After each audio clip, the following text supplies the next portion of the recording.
Halo teman-teman, terima kasih sudah hadir kembali di YouTube channel saya.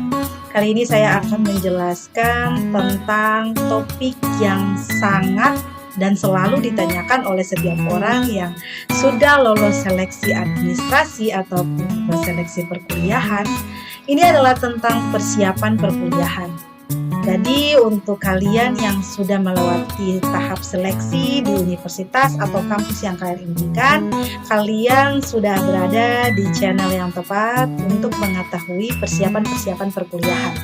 Sebelum kalian mendengarkan penjelasan saya tentang poin-poin dalam persiapan perkuliahan, silakan kalian klik tombol subscribe, like, dan komen untuk mendukung channel YouTube saya agar saya juga bisa memberikan informasi-informasi terkait pendidikan, perkuliahan, maupun kesehatan.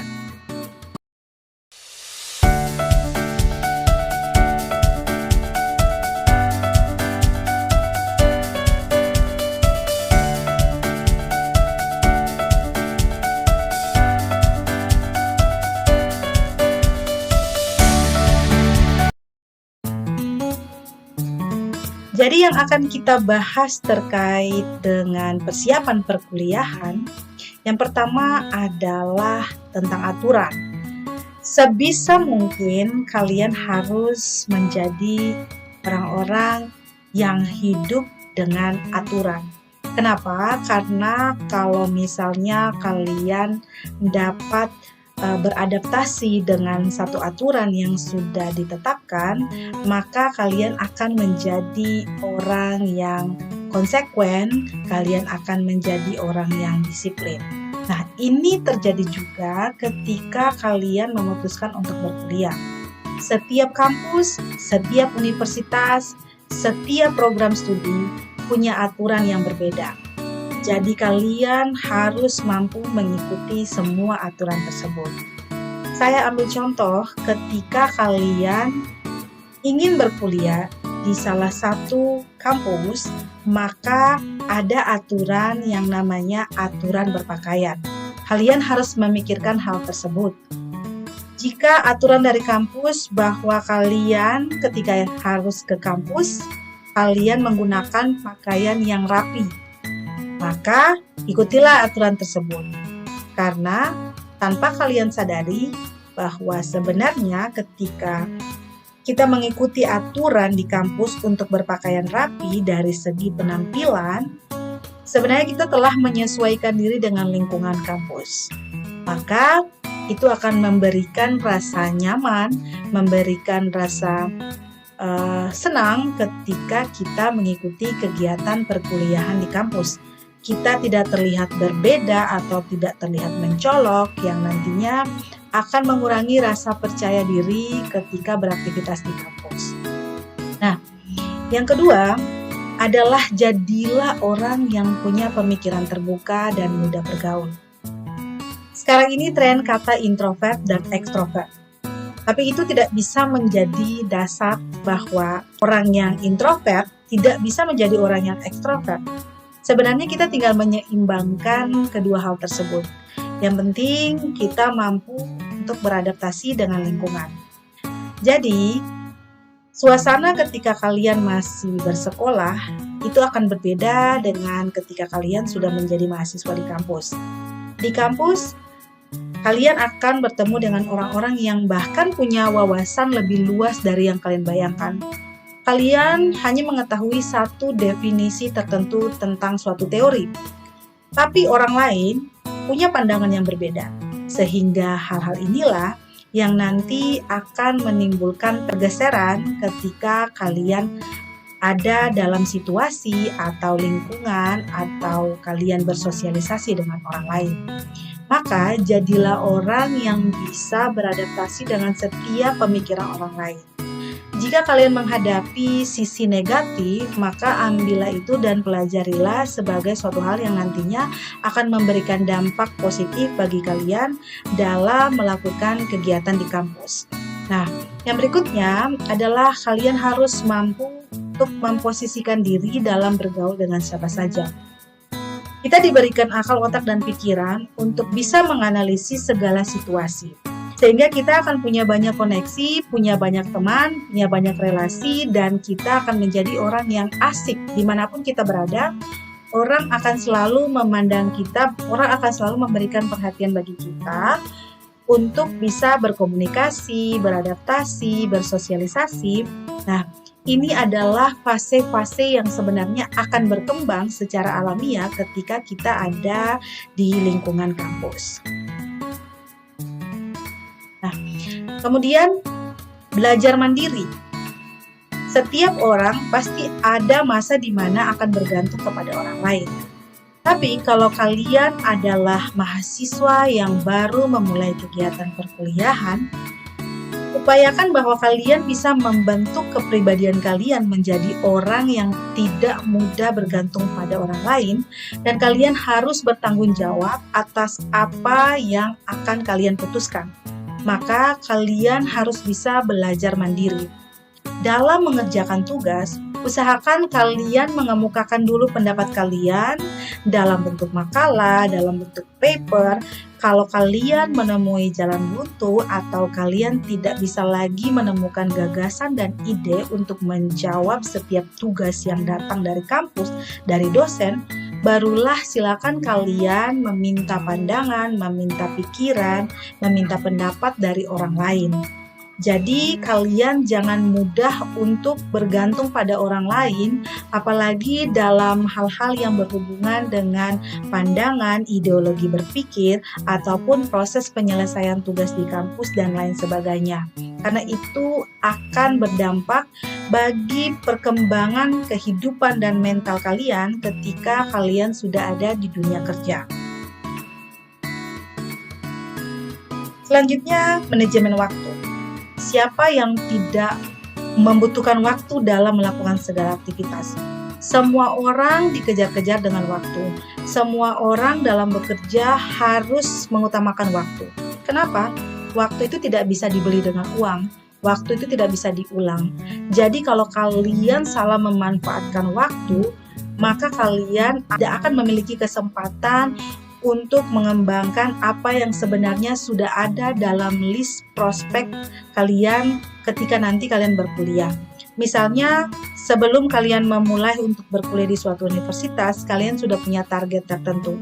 Tapi, karena kalian terkontaminasi oleh situasi dan lingkungan, maka kalian tidak bisa menyelesaikan apa yang menjadi prioritas-prioritas utama di kampus. Seperti ketika kalian diberikan tugas oleh dosen untuk membuat satu paper atau makalah atau mereview jurnal dan sebagainya, tugas apapun itu, ternyata kalian tidak memprioritaskan itu. Kalian lebih memilih untuk nanti-nanti saja dalam proses menyelesaikan tugas. Maka jangan pernah menyalahkan waktu atau menyalahkan siapapun ketika kalian akan dikejar-kejar oleh deadline waktu. Karena itu bisa menyebabkan stres yang berlebihan dan berakibat fatal bagi kesehatan kalian. Maka pastikan bahwa kalian harus punya strategi dalam mengatur waktu ketika kalian memutuskan untuk berkuliah. Selanjutnya adalah bangun komunikasi dengan mentor pembimbing akademik. Mentor pembimbing akademik biasanya akan dibagi ketika kalian menjadi salah satu mahasiswa dari kampus tertentu. Kalian harus bisa menjalin komunikasi yang baik dengan mentor pembimbing akademik. Kenapa? Karena mentor pembimbing akademik adalah orang yang berkontribusi, yang seharusnya berkontribusi untuk membimbing kalian sampai kalian ada pada tahap selesai studi. Mentor pembimbing akademik ini tentunya berbeda dengan pembimbing tes skripsi, pembimbing proposal, pembimbing kalian pada saat kalian akan menyelesaikan studi. Nanti kalian akan ada dalam suatu komunitas kelompok bimbingan dari pembimbing akademik atau mentor tersebut, atau kalian lebih bersifat private atau apapun, tapi yang penting kalian harus bisa membangun komunikasi dengan mentor akademik. Biasanya, mentor akademik akan memberikan kalian gagasan-gagasan berpikir dan strategi untuk bagaimana kalian menyelesaikan perkuliahan. Contohnya, ketika kalian ada di dalam kelas dan mendapatkan materi perkuliahan tertentu.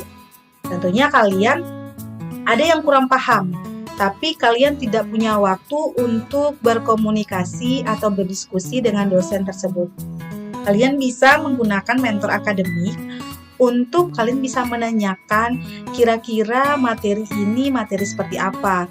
Baiknya bagaimana, apa yang harus saya lakukan agar saya bisa mengejar target untuk memahami teori-teori pada saat proses pembelajaran di dalam kelas.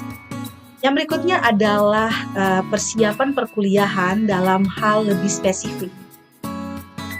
Jadi ketika kalian ingin berkuliah, maka ada hal-hal spesifik yang sebenarnya harus kalian siapkan.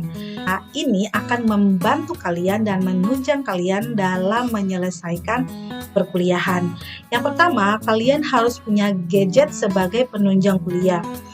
Gadget dalam hal ini hal simple saja yang perlu kalian ingat, handphone. Handphone ini adalah salah satu gadget yang sebenarnya bisa kalian gunakan untuk mengetahui informasi-informasi perkuliahan. Misalnya di dalam handphone ada WhatsApp khusus untuk kelas kalian. Jadi kalian bisa mengetahui jadwal kuliah ataupun jadwal perubahan dosen ketika nanti akan masuk ke kelas. Maka kalian harus punya gadget. Selain gadget seperti handphone, kalian juga harus punya laptop atau punya hal-hal yang dapat menunjang kalian untuk mengerjakan tugas-tugas kampus ataupun menyelesaikan permasalahan-permasalahan di dalam kampus. Jadi lebih ke komunikasi. Kalian harus punya hal tersebut. Kenapa? Karena di era perkembangan zaman sekarang ini, apalagi setelah selesai pandemi COVID, segala sesuatunya itu berhubungan dengan teknologi. Jadi kalian harus punya gadget yang dapat menunjang kalian untuk menyelesaikan seluruh tugas-tugas di kampus. Komunikasikanlah dengan orang tua ataupun dengan saudara yang memang dapat mensupport kalian dalam hal finansial jika memang kalian belum mempunyai gadget penunjang. Sebenarnya di kampus juga ada hal-hal seperti komputer, itu juga bisa, yang penting dikomunikasikan saja dengan mentor ataupun pembimbing akademik kalian di kampus, pasti akan dipinjamkan hal-hal tersebut. Tapi kalau memang tidak ada informasi terkait hal tersebut, maka kalian harus mengeluarkan effort lebih untuk bisa mempunyai gadget sendiri. Yang berikutnya, hal spesifik kedua adalah referensi perkuliahan. Nah, ini juga menjadi hal yang penting karena orang yang kuliah itu punya wawasan yang berbeda. Ketika kita punya wawasan yang berbeda, kita akan juga memiliki gagasan dan ide yang berbeda.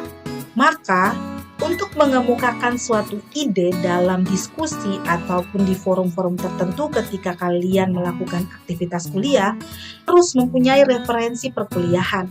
Referensi perkuliahan ini bisa berupa buku, jurnal penelitian, artikel, ataupun juga sebisa mungkin untuk istilahnya kalian mendorong diri kalian untuk bisa mencari tahu informasi sebanyak mungkin. Ada pepatah yang mengatakan bahwa buku adalah jendela dunia. Maka kalian harus bisa mencari tahu informasi dan teori-teori yang ada, yang disajikan pada buku tertentu. Yang penting itu disesuaikan dengan bidang perkuliahan kalian. Misalnya adalah jadwal kuliah tentang mata kuliah tertentu, contohnya mata kuliah kesehatan. Kalian bisa gunakan referensi perkuliahan ataupun buku yang ada itu sebagai dasar teori, sehingga saat kalian membaca buku, saat kalian membaca referensi dan kalian tidak paham apa maksud dan inti dari teori yang ada di dalam buku pada saat proses belajar di dalam kelas dengan dosen, kalian bisa membangun dialog yang interaktif dengan dosen tersebut dengan menanyakan kenapa ada masalah A, kenapa ada masalah B, bagaimana strategi penyelesaiannya, atau kalian bisa memberikan pendapat kalian berdasarkan teori yang ada tersebut. Maka sangat penting kalian juga harus mampu untuk mencari referensi-referensi perkuliahan, bukan hanya di buku, tapi kalian juga bisa mencari referensi yang ada di internet, tapi yang penting referensi tersebut itu sudah punya evidence base-nya, sudah punya dasar yang memang benar dan sudah ada penelitiannya. Kalian tuh harus jadi orang yang kritis, orang yang logis, orang yang mampu mengemukakan pendapat dan juga bisa berkomunikasi secara etis, ya. Jadi itulah kenapa kalian membutuhkan referensi dan dalam perkuliahan. Nah, yang berikutnya adalah mempersiapkan mental yang lebih kuat.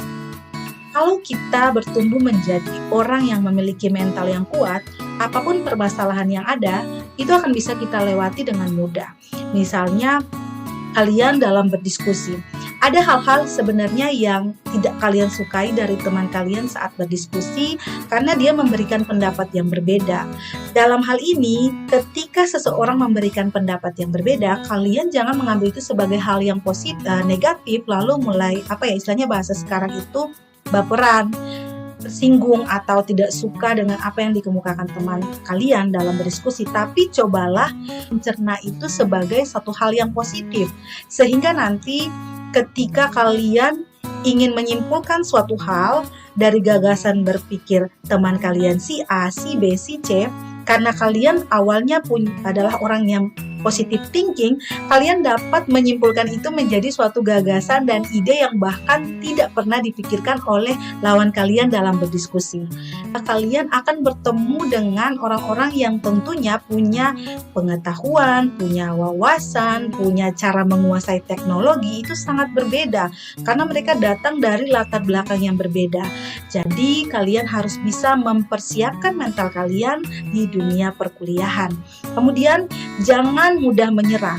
Kadang-kadang ketika seorang mahasiswa ingin menulis suatu penelitian, lalu judulnya ditolak ataupun judulnya tidak sesuai dengan apa yang diinginkan oleh dosen pembimbing, itu sudah menjadi hal yang membuat mahasiswa tersebut down dan tidak mau lagi untuk tidak termotivasi untuk bangkit. Sebenarnya itu berpulang dari bagaimana cara kita untuk berpikir, untuk mengadopsi setiap permasalahan yang ada.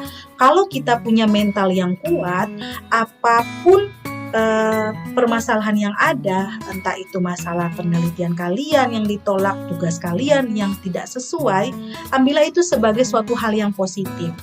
Buatlah diri kalian menjadi orang-orang yang punya pemikiran bahwa ketika saya gagal, ketika saya ditolak, maka saya harus bisa melakukan hal yang bahkan lebih daripada ini. Karena bangun mindset dalam kehidupan kalian bahwa apapun itu bisa saya lewati, tidak terbatas oleh keuangan, ekonomi, tidak terbatas oleh saya tidak punya gadget atau apapun, tapi doronglah diri kalian untuk menjadi orang-orang yang dapat memberikan penyelesaian masalah bukan kepada orang lain tapi kepada diri kalian sendiri dulu. Jadi ini adalah hal yang sangat penting, mempersiapkan mental supaya kalian bisa menjadi orang-orang yang kuat ketika nantinya kalian juga diperhadapkan dalam dunia kerja. Selanjutnya adalah mengenal lingkungan kampus. Nah, lingkungan kampus ini tentunya sangat luas.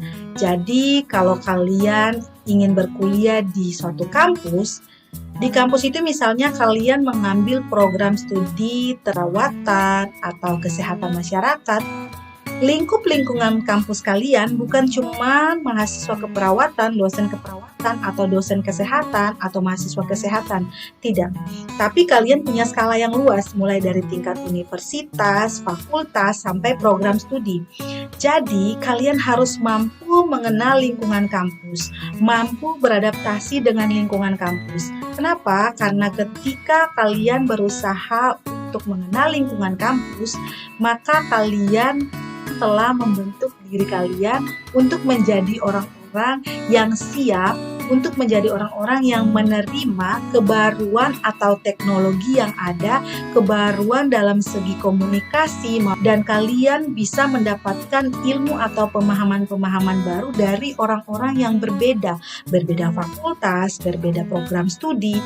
Jadi kalian bisa mengadopsi itu, kalian bisa mengimplementasikan setiap aktivitas kalian dengan orang lain ketika kalian nantinya ingin mengembangkan relasi kalian, ingin mengembangkan ide-ide kalian, Jadi jangan stuck hanya orang-orang tertentu yang ada pada program studi tertentu, tapi kalian harus bisa membangun komunikasi, mengenal lingkungan kampus, mengetahui di mana sih cara saya bisa mendapatkan informasi atau membuat tugas kalau saya tidak punya gadget, di mana sih saya bisa mendapat referensi yang bagus untuk menyelesaikan tugas saya, ada perpustakaan, ada ruang komputerisasi, di mana sih kalau misalnya saya mau makan, saya tidak harus keluar terus. Ada tempat-tempat yang bisa kalian kenali, yaitu lingkungan kampus. Jadi pahami betul situasi yang ada di lingkungan kampus. Kalian juga harus mampu untuk melihat terkait dengan jadwal kuliah. Kalau kalian memahami atau punya analisis yang jauh terkait jadwal kuliah, maka kalian akan punya strategi ke depan. Kira-kira di semester 1 target apa yang harus saya capai? Saya berkuliah, tapi saya juga mau punya IPK yang bagus. Strateginya apa? Mata kuliahnya apa saja? Referensi perkuliahan apa yang harus saya cari sehingga ketika ada interaksi di dalam kelas antara mahasiswa dengan dosen, kalian juga bisa bertanya, kalian juga bisa memberikan penjelasan. Jadi di dalam kelas itu bukan saja kalian mengharapkan informasi dari dosen, tapi kalian juga bisa menghasilkan informasi kepada orang lain, kepada teman-teman kalian. Istilahnya kalian sharing. Maka kalian harus paham betul jadwal kuliah dan materi apa saja yang akan kalian dapatkan di kelas. Kemudian kalau kalian sudah memahami jadwal kuliah, kalian seharusnya bisa membuat planning of action, bisa mengatur kira-kira di semester ini saya harus menyelesaikan apa, IPK saya harus berapa. Kira-kira semester 2, semester 3 bahkan sampai di tahap untuk pengenalan metodologi penelitian, proposal, strategi apa yang harus saya bangun agar saya mampu menyelesaikan kuliah di waktu yang sesuai. Jadi itulah pentingnya untuk kalian memahami jadwal kuliah, ya. Yang terakhir ada yang berikutnya, ya ini bukan yang terakhir tapi masih ada lagi satu poin yang terakhir. Nah, belajar mengelola keuangan.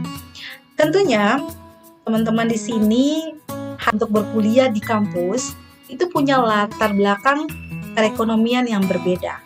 Ada orang-orang yang memang mohon maaf kurang mampu di dalam perekonomian.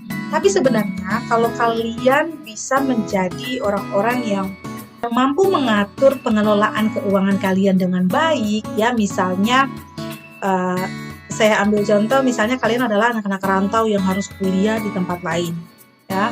Kemudian orang tua mengirimkan uang dalam jumlah yang sekian. Aturlah sebaik mungkin. Kalian masih mahasiswa, kalian juga bisa menyesuaikan dengan situasi dan kondisi perekonomian yang ada. Kecuali kalian memang datang dari perekonomian yang ya lumayan lah, tapi itu tidak bisa menjamin segala hal karena ada banyak sekali orang-orang yang datang dari latar belakang perekonomian yang ya mohon maaf yang kurang, tapi mereka bisa jadi orang-orang yang sukses, orang-orang yang hebat, orang-orang yang bahkan kalian tidak bisa meyakini itu bahwa wah luar biasa dulunya mereka adalah orang seperti ini, orang seperti itu, tapi sekarang mereka sudah menjadi orang-orang hebat. Nah, ini yang terakhir dari poin saya adalah memahami transportasi umum di sekitar kampus. Tentunya ketika kalian memutuskan untuk berkuliah di suatu wilayah tertentu, kalian harus tahu apakah kampus kalian ini strategis ataukah tidak. Jangan-jangan kalian harus mengeluarkan lebih atau biaya lebih, ataupun kalian nanti harus istilahnya tinggal di tempat yang lebih dekat dengan kampus.